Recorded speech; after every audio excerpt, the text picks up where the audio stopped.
Well, hello everybody. Welcome to the Midweek Rewind. Thanks for spending some time with us today. We've got a fun one. I teased in a little introduction here that we're gonna get Brent's hot takes about the Super Bowl. So The halftime show. the halftime show. Yeah. So stay with us. You're not gonna want to miss that. So thank you for joining us today. Whether you're watching live or later, we're glad you're spending some time with us. So Brent, this week we started the Forward campaign, which has been months in the making. We've been working on this for a long time. So we're excited about the new day, the building, the name, just everything that's coming. It's an exciting time. And this series is specifically about financial generosity coming out of 2 Corinthians 8 and 9. So this is week one. Your title was Irrational, Rational Generosity. Yeah. So what does that mean? And we got a lot to get to today, but a quick recap of what we talked about on Sunday. My take is that what makes sense to God doesn't make sense to us. That it's irrational for these Macedonian churches in northern Greece to be so dirt poor and give so much, and they begged to give. Like that doesn't make sense. It's irrational from a human perspective, but that's like common sense to God. Like, of course, you're always going to want to give. And it makes a lot of sense that even in your poverty, you would beg to give. Right. And so, we just think differently than God. And of course, our goal is to more and more line up our thinking with God. But we think it's irrational. Doesn't make sense. Maybe he thinks it is. Right. Okay. Yeah. And it goes far beyond the money. But that was the basic sermon is let's step into the rational thinking of God. Yeah. Which is irrational. Hey, can I please give? Yeah. I don't have anything to give. I want to give more than I can afford. And you're saying that doesn't make any sense. Right.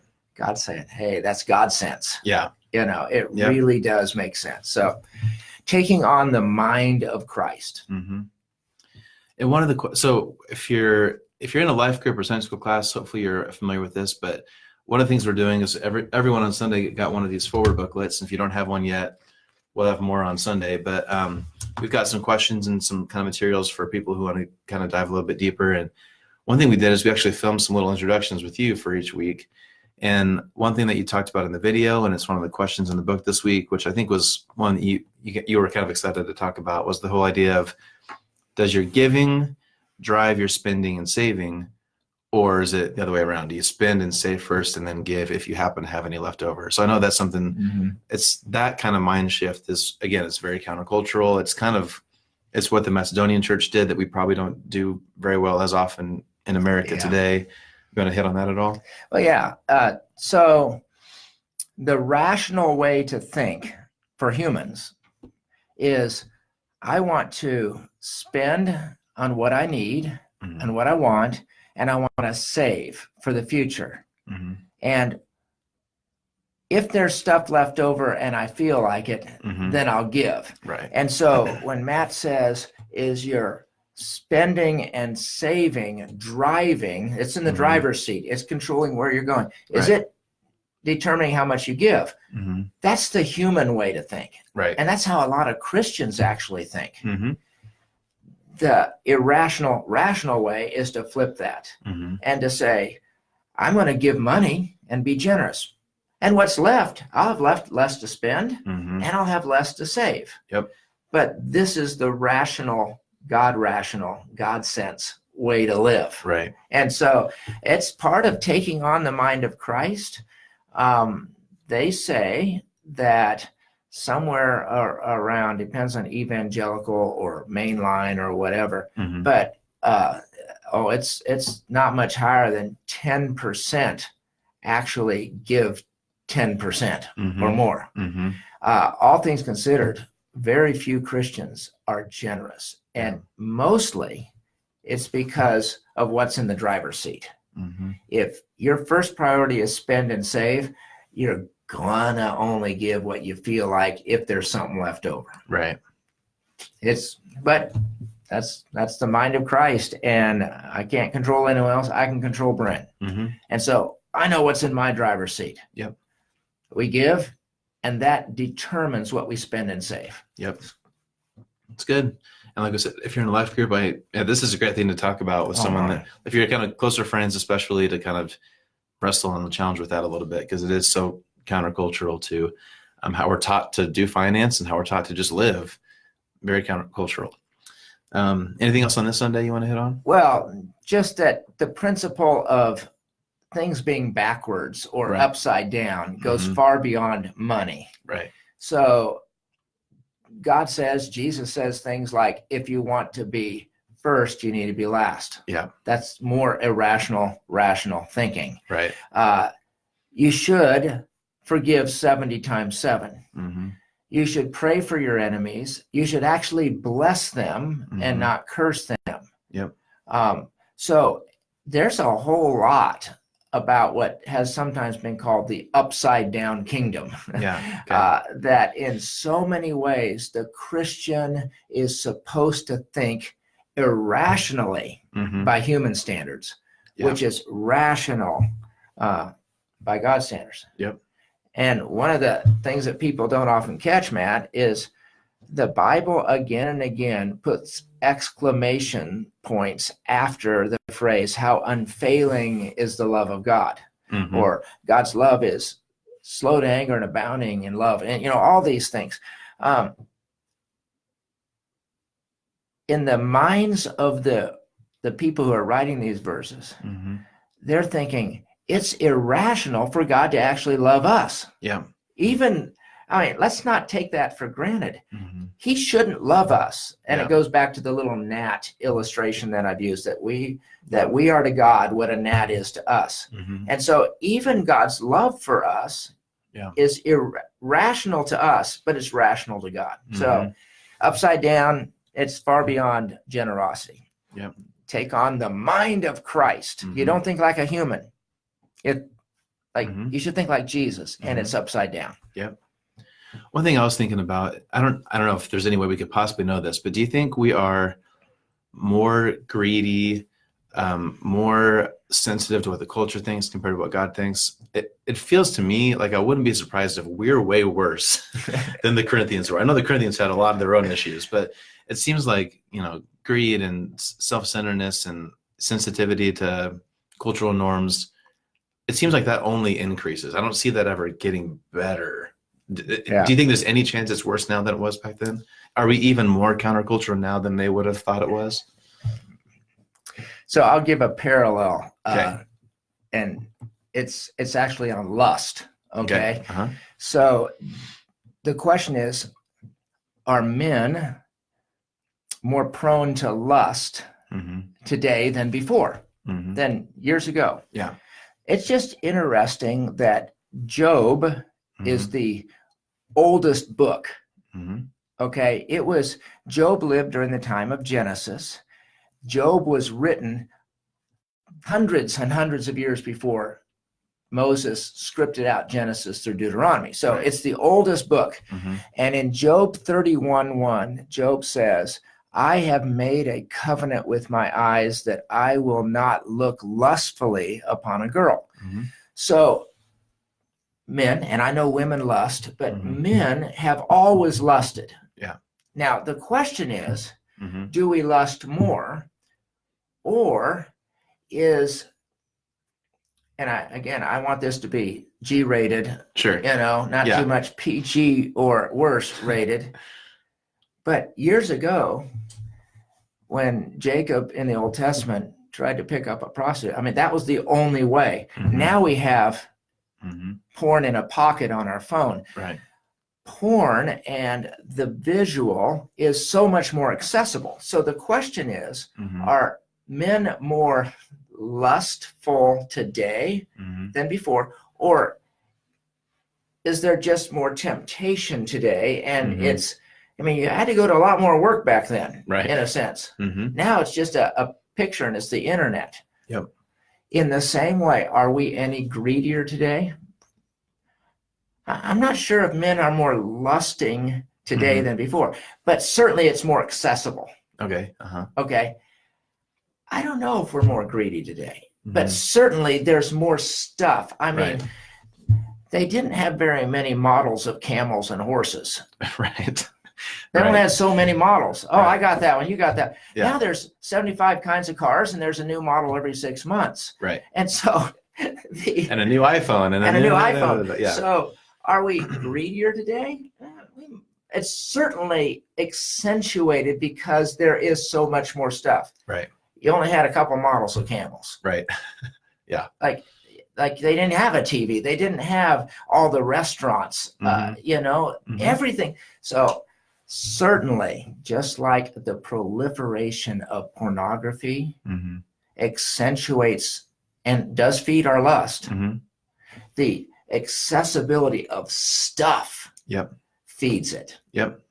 That makes sense. But I plead the fifth on whether we're greedier today. I It's don't know how probably to impossible answer. to know, but it just seems like But we are. Does that make sense? That Yeah. it's the accessibility that accentuates and it makes it far easier to be greedy Right. today. Yep. Because there's so many ways to do it. It feels like we're sort of just set up for failure because of those. Yeah. And to me, it feels like it's got to be harder now than it was back then. But I will never know. But We'll never know. But yeah, I'm with you, and I lean in on that. but that's not an excuse. We should Not still be an generous. excuse. 1 John 2:15 is still true. Do not love the world or anything in the world. I mean, Right. we have always had to battle the Mhm. God of stuff versus the God. Yep. And that battle still exists. But there's Yep. a lot more stuff today. Right. Which that was actually a pretty good segue, Brent. Good Good. job. So of course, we're going to be talking about generosity for the next 5 weeks. So I kind of wanted to talk about something a little bit different today. And we had an all staff meeting on Tuesday, and you started it off with sharing some thoughts and some questions about the Super Bowl halftime show. And I thought this would be a good chance for us to share that with a few more people who might be watching, again, live or later. So I'm sure before Sunday, Brent, I'm sure you were very familiar with Shakira's catalog. I'm sure you listened to Shakira I have all the time. I You're have a not, big fan. unfortunately. Okay. So give us what was as you were watching the Super Bowl, I'm guessing you watched the halftime show. What was as you were watching it, what were you thinking and how have you kind of processed it over the past couple of days? Well, I'll hold off on telling what I was thinking. Okay. So we were at a friend's house, and one of the wives walked in, and I said, "Tell Joan I'm not lusting." That's what I passed on. So, Yeah. But I'll hold off on my impressions of that for a bit, of the show itself. Okay. One question I have is, and I'll ask you, Mm-hmm. is there an objective truth about the morality of that halftime show? In other words, is there a Loctite declaration of whether it was immoral Mm-hmm. or what, and to what degree? Mhm. So my first question is there an objective, true declaration of that morality meter? Mm-hmm. So it was obviously sensual. Mm-hmm. The camera shots that were,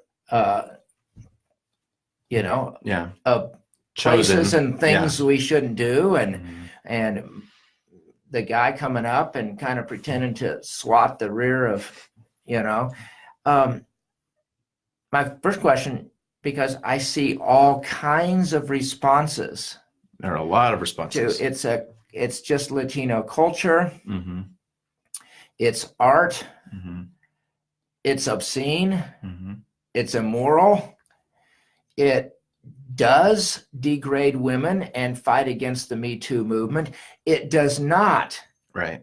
degrade. I mean, and these are among people who believe in God. Right. So my first question is there a one declaration of right or wrong or whatever?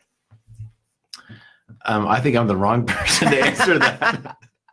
I think you are the person who should answer that. But I'll be brave enough to share one thing. Okay. Afterwards, I of course saw all the feedback on Facebook and the news, and it was everywhere for a little while. It's still around, and I'm with you. There were some people that were saying very inappropriate, but then it's interesting that a lot of women that I'm friends with on Facebook said no, it was empowering and powerful and encouraging. And I think in the culture we're in right now, in the Me Too stuff, the only thing I can understand is that there must be something that I don't understand. Like, as a white man right now, there must be things I just don't understand, because I don't understand how that could be empowering, but there must be something I don't understand. So that, like, so that goes back to your moral objective truth, is I believe in moral absolute truth, but it's just hard for me to see things through my eyes that other people are seeing so differently from my perspective, especially in 2020 in America. That's the only thing I could say, is there must be something I don't get, because I don't see what everyone else is seeing. So now answer your own question about moral objective truth. What makes sense to one person doesn't make sense to the next. Mm-hmm. Humanity is always, as the book of Justice says, each one does what is right in their own eyes. Mm-hmm. We do live in what's called a relativistic age, post-Christian, where people determine truth by their own authority. Mm-hmm. And so we're clearly in a time where our culture doesn't look at what does the Bible say, or how would Jesus look at it. They just determine truth by their own own heart. I believe, and again, I don't see how a Christian male can watch that and it not be obscene, immoral, sexual, how it doesn't objectify women. That, all I can say for sure is that's what I believe. I'm with you that just as I haven't been able to convince people of 100 other things I believe are truth, Right. There's a point at which I can't hold the bar high to say my job is now to convince everyone that I just don't see that it would be pleasing to Jesus. I mean, if Jesus were sitting literally next to me, like, that's not good. But I do want to be sensitive and not, you know, for what it's worth, mean-spirited against others. But but that leads to the second question. So the first question I had was, is there a Loctite objective analysis of morality that every Christian should have about the halftime show that we saw? I still don't know how to answer that. I know that I think it was wrong, and I'm with you. I can't figure out how they would turn it otherwise. I don't connect with that. Yeah. But that does lead me to the second question, and that is, what are the words we should say? Yeah. And it's different audiences. So what should I say to my neighbor next door who never goes to church? And what if he is in a conversation, he says, "Hey man, what do you think of the game?" "Great, go Chiefs. What do you think of the halftime show?" I said, "What do you think?" And he glows about it. Okay, I'm trying to win him to Christ. What do I say to him? What do I say to a solid Christian friend that I have? I can talk very openly then. What do I say to another volunteer in the church, and they're volunteering in the church and they're saying they thought it was the greatest thing? You see, so that's where I grapple, is being sensitive, because my goal is not to prove them right or wrong. My goal is I want us all to please Christ. And so, but I jotted a few verses here. So this is relative to like Facebook stuff, and it's relative to just kind of spewing out your thoughts without thought. Okay. Proverbs 17, an intelligent person restrains his words. Even a fool is wise when he shuts his mouth. And so I've been very cautious. Like, I'm going to stay 100 miles away from some dumb Facebook post. Yeah.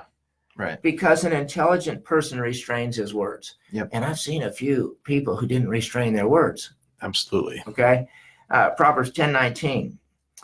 Where there are many words, sin is unavoidable. Mm-hmm. Like the more you say, Mm-hmm. the more likely you're going to walk into darkness. Yep. The righteous, this is Proverbs 15, the righteous person thinks before answering. Wicked people blurt out their words. Mm-hmm. Then this one, Colossians 4:5. Act wisely toward outsiders. Mm-hmm. And that's just a word for non-Christians. And you feel bad if you say, I'm not an outsider, but Colossians 4, it says, be wise toward outsiders. Your speech should always be gracious, seasoned with salt, so that you may know how you should answer each person. Mm-hmm. This is a specific call to protecting the reputation of Christ. Mm-hmm. And when you launch out with some, you loved it, you hated it, Mm-hmm. Facebook post, you're probably not doing this one. Yeah. You know? Right.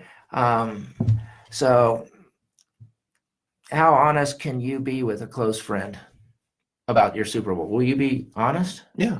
Mm-hmm. How would you talk to a non-Christian, a neighbor who says he loved it? What'd you think? Yeah. What would you say? I would take a similar approach, just because to me,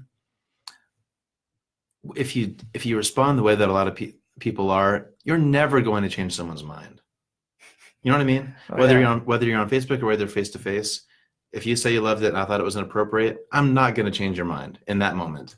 Right. So to me, I would hopefully react similarly to what you're saying, is that I would try to walk carefully and not ruin my opportunity for further friendship and engagement and other more important issues. Because all the Facebook stuff, I've never changed my mind because of a Facebook post. Never. And I never will.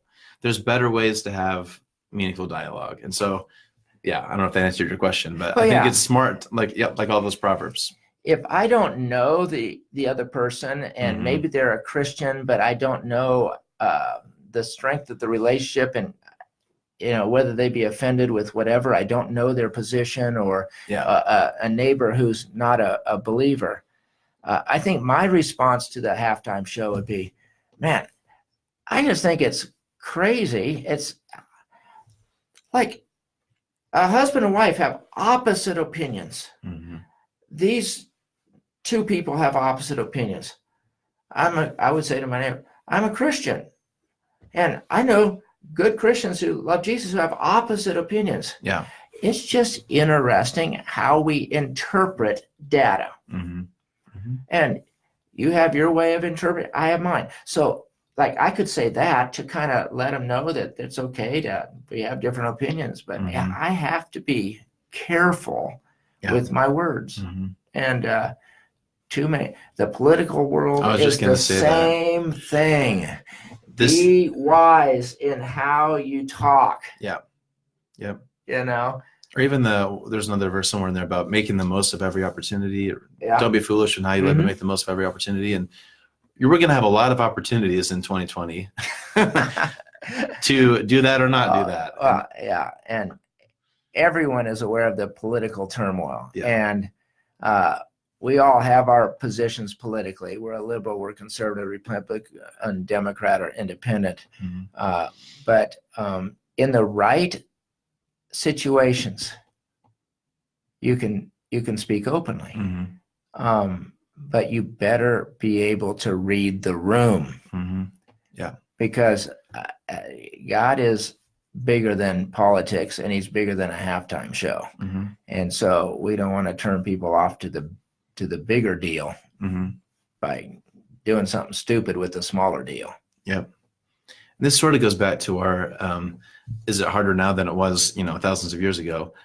To me, it seems like maybe my generation, how we do this is going to kind of be one of the defining characteristics of our generation, I think.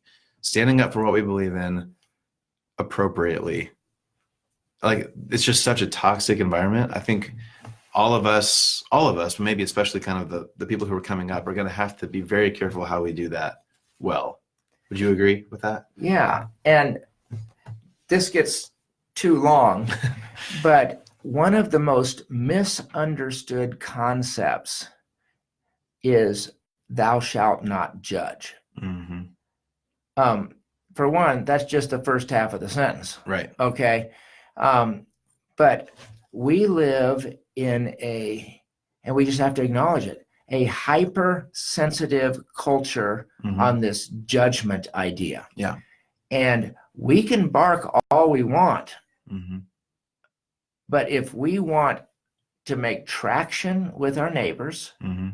and make traction with our community, we've got to walk this judgment thing. Like, that's wrong. We've got to walk that well.